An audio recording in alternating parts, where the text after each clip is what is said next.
If you're clicking this video, it's because you need a reality check, okay? You need a reality check because what you're doing is that you wake up every single day and you expect something different to happen while still doing the same thing that you did the day before. Am I here to tell you that I haven't done this? No. I struggle with this at the same time. So while I loudly speak into this camera, I am also having the sound frequencies bounce back into my ears and hopefully entering my neurons correctly.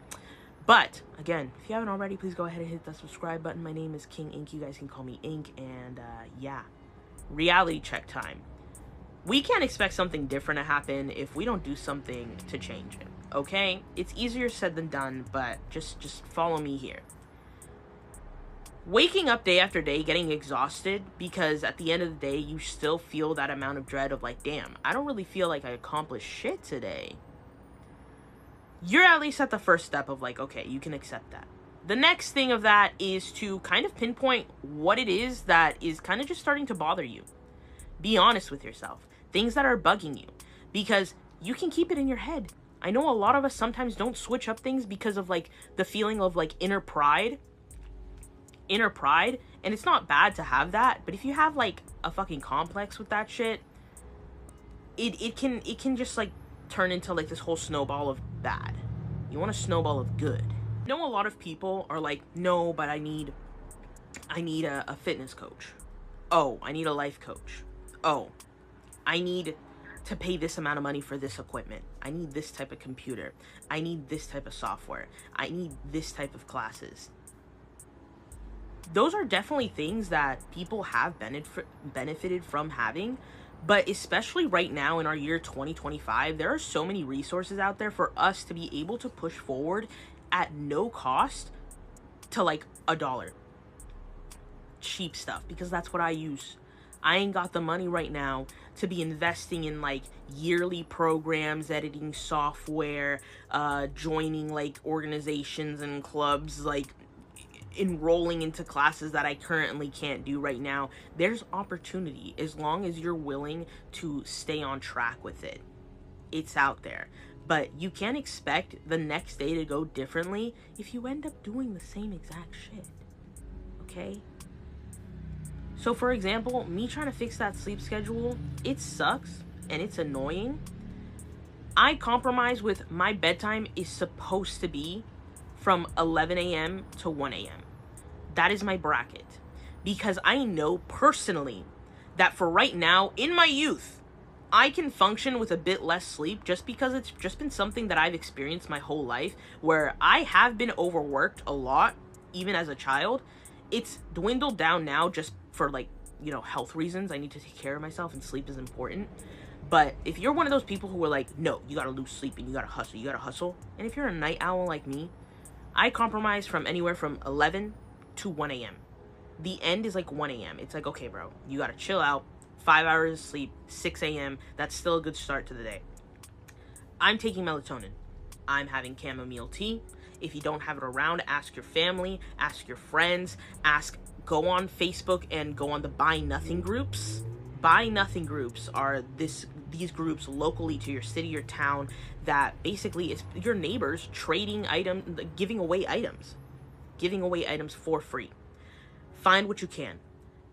Cheap as well, lettuce water. Sleepy tea is just boiling lettuce water. Make soup with lettuce if you want to eat it instead for dinner.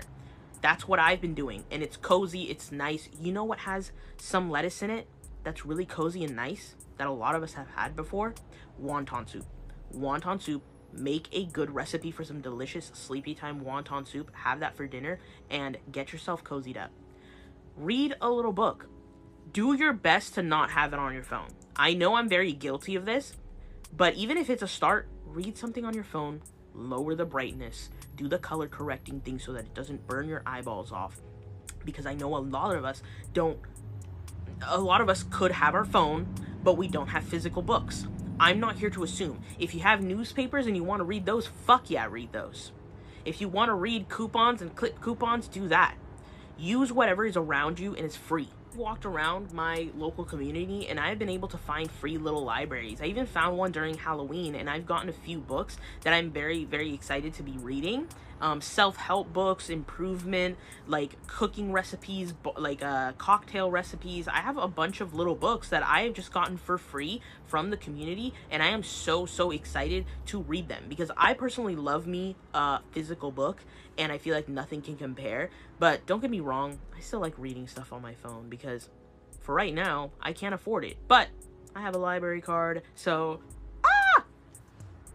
check the resources around your local communities. Check around you and see what's out there for free. If you want to get into fitness, people do local public classes. There are yoga classes out there that are free. There are like Zumba classes out there that are free. There are just dancing places that are out there for free. There are parks now that have free gym equipment where the only thing that you need is your body.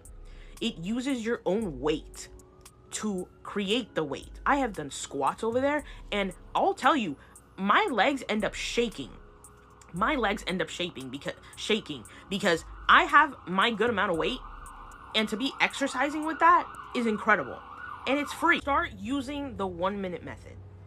The 1 minute method is something that I personally created, or I'm not here to take credit from anybody else because I won't lie. I have no idea if other people have done it, but if other people have done it, feel free to let me know. I would love to check out your channel and like shout you out.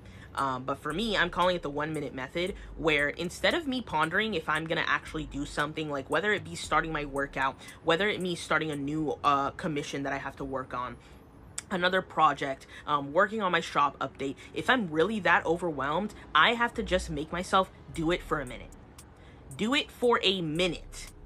Because you'll still be able to get more done every day doing a minute of whatever task you had in mind than to do nothing. Recently, I tried that, the 90-minute routine, the 15-minute method that was on YouTube. I believe I saw, I forget her name, but it's, like Apple, she has her sticker shop, Apple Ow? I'm not sure. But she did this 90-minute cleanup routine because one of the things for me is that I want to keep my space tidy and I want to keep it sanitized and I wanted to make it routine, but also not to a point where it's just going to be so monotonous and like crazy, you know? I don't want it to consume me because I rage clean all the time and it takes up so much of my time to do just my own thing. 15 minutes on a timer, use your phone timer, use an alarm clock, whatever you have around, whatever you like. 15 minutes of one task. Cut it down because again, it's my minute method. Some people do 5 minutes, some people do 3 minutes, some people do 8 minutes, some people do 10 minutes. It doesn't matter. Stick to an amount of minutes, even if that means 1 minute. Don't judge yourself. The 15-minute method was basically putting on a timer, and for 15 minutes, for example, I start at the bathroom. I clean whatever I can in the bathroom for 15 minutes, and the second that alarm stops, wash your hands, get out of there. You're done. You're done. You put everything down. Is it frustrating in the beginning because you kind of want to keep going sometimes? Yes. But it's going to also teach you to take a fucking break. I'm so bad at this, and I burn myself out because I want to do everything at once. I'm over here trying to organize the damn tiles by size order in my head because I want everything done at once. But you can't expect that of yourself, especially if you have a lot of things in your day waiting on you, you know? Small things that I do to change my habits that also help me are, for example, when it comes to me spending money, I have hidden my credit card and certain debit cards of mine for now in the back of my wallet where I just never fidget with it because it hurts to like get it, you know? So with that, it just immediately stops the impulse of swiping the card.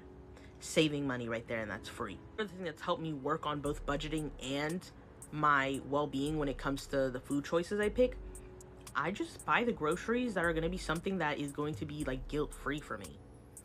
That's it. I save money because I'm not spending it on random shit, but I also get a bunch of stuff that if I reach into the fridge with my eyes closed and I grab something, it's going to be something that's good for me. And it's not that hard for me because I love me some veggies, love me some protein. It's what I grew up with. I'm Peruvian Venezuelan. I grew up with a lot of really awesome home-cooked meals with awesome protein, veggies, just really good. And I love me a soup, okay? That'll be it for today, you guys. There's always something that we can do to change our habits today, immediately, for free, okay? You gotta start small, and you can't judge yourself for that. So if you haven't already, subscribe. Thank you so much. Welcome to the Curiosity Crew. Bye.